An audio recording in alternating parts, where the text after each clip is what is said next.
Hi guys, the second part of our Asian presentation.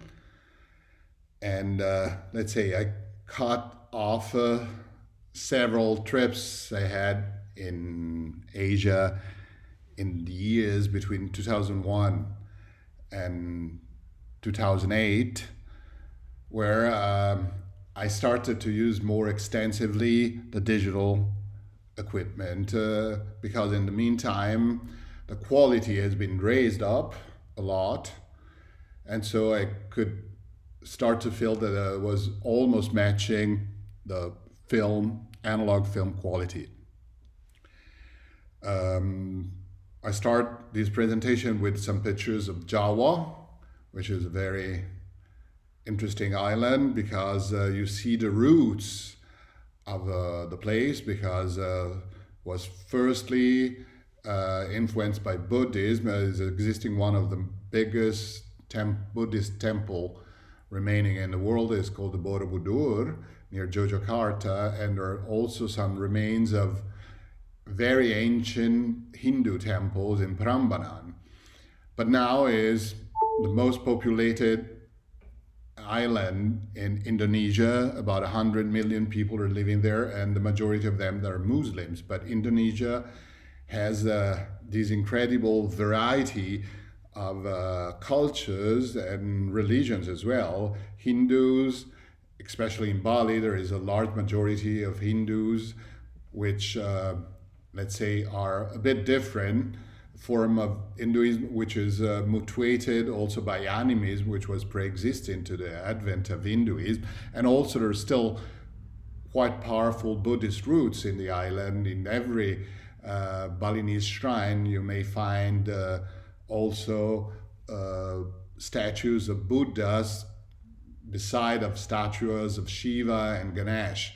So this is something that makes Bali a quite unique experience. I've been traveling in Sulawesi, where there are also animist population in the central island, and also Christian Protestant in Flores, where they're mainly Catholic because of the Portuguese influence. But anyhow, I also been traveling for the first time in China, which is another huge, expanding, fast-moving country, but also with ancient historical roots, and you can see them living together, the past roots and ancient splendor, and the contemporary fast-growing economy and technology. As you probably know now, is one of the most powerful countries and economies in the world. There's a picture on the Great Wall in China. I've been several times in Hong Kong too, which is a very modern city with a wonderful contemporary architecture, but also vibrant, full of life. There's the Kowloon markets, which are incredible and so full of life. And then I went several times in Indochina, mainly in Thailand because I had to go there for work, teaching in some Thai universities as a guest lecturer. And also I had the possibility to visit Malaysia, Borneo, Burma, Laos, and Cambodia. I love the food there. I love the culture, the spiritual life. The majority of these countries, if you exclude Malaysia, they're traditional Mahayana Buddhist, and they're full of temples, beautiful, even ancient temple ruins in several places like Ayutthaya, and is worth to be seen that part of the world. Burma is a little underdeveloped compared to Thailand, which is a fast-growing economy. And there is a lot of tourism as well because there are beautiful beaches, and is a very nice place where you can relax on a beach, do some good scuba diving, some good snorkeling. There are very nice hotels for cheap, simple hotels, usually very clean, to upmarket resorts for all the pockets, for, let's say, adventure travelers as well as for more leisure kind of travelers. And Myanmar or Burma is also a very beautiful country with beautiful temples. So it's also another place where to be seen.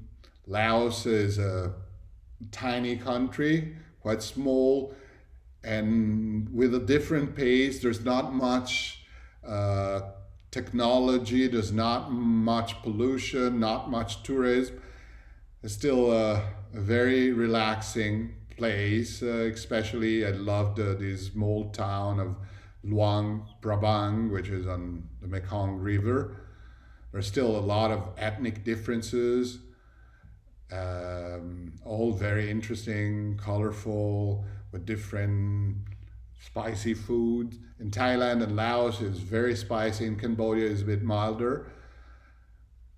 And Malaysia, also, they're having mild, spicy food, as well as in Singapore.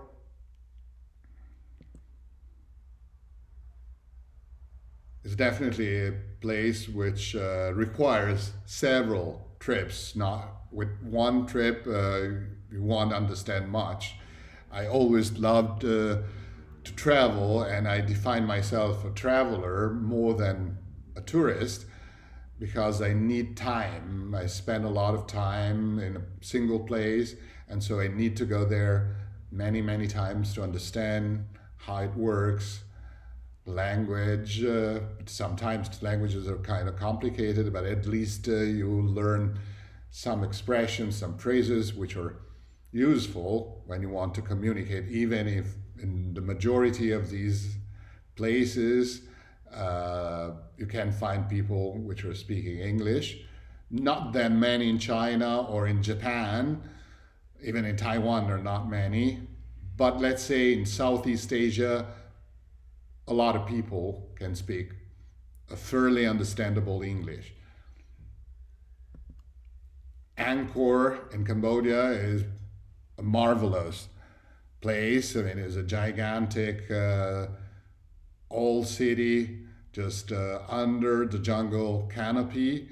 A lot of the vegetation just covered many huge temples, and now, I mean, an architecture which is made by men and incorporated with big strangling figs and trees which are growing, and with the roots which are just becoming parts of the architecture is really spectacular. It's a must-see place. Once in a lifetime, you have to go in there and visit. It's interesting, this picture, because there is a kid with his pet, which is a reticulated python, pretty big, considering the size of the kid, different than our traditional pets, dogs and cats.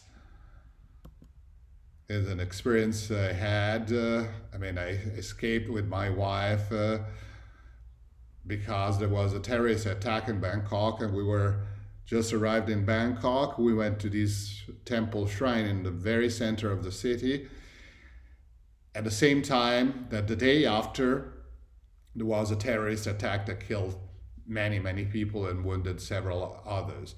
And on the day after, the same hour of the attack, we were just attending an event right beside the temple. And these are pictures that I shot after the bombing.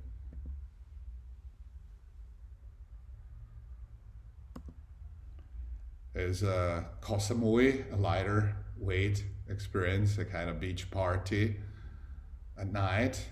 And then I have a series of pictures. I've been traveling more in Asia, but I selected just some pictures from Bali to show, the actual project I'm involved in, sorry.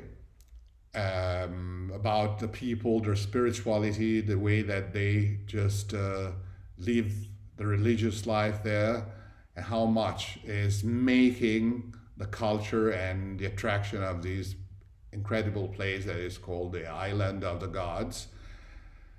Everything is sacred, from the rice, the water, the tides, the nature, and even if it's now a destination for mass tourism, it's still a place which is rather unique for the lifestyle, for the attitude of the locals, which are so friendly, so really smiling, inviting. Is so easy to get in friendship with them, and I love to have many friends which are Balinese, to understand better the relation they have with life and their traditions, their how they prepare their offerings, how they're doing their chanting and meditation in the temple, to know their calendar and their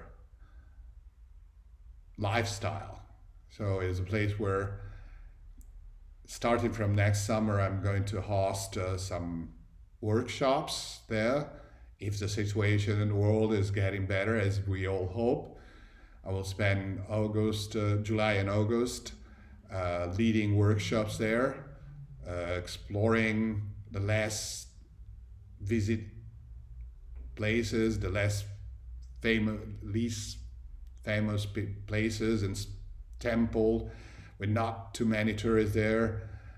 Is what I'm doing now, exploring. There's so many temples, so many shrines, so many rice paddies which are worth to be seen and explored, beside the famous ones, and so many waterfalls.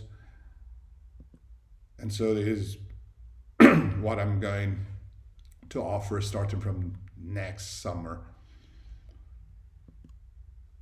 So these are pictures that I shot just before starting our course. I was there till mid-January, and as you see, they're related to the spiritual life, to the cycle of rice, which is very attractive. And rice is the most important food resource in all Asia, maybe in the world. And in Bali, they're having 3 harvests, the only place I think in the world where they have 3 rice harvests per year. Even now there is the menace of the climate changing that can maybe change somehow, because even in the rainy season, I was there for a month, was not that rainy. There were some big showers, but not as many as they were expecting. And so some areas, especially in the north, are suffering a drought.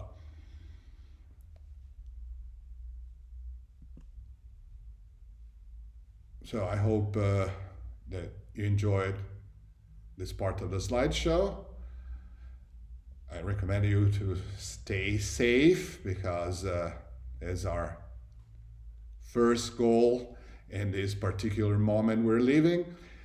So I will come back with more instructions and some tutorials for your next projects and assignments. Big hug, big virtual hug to everybody. Ciao.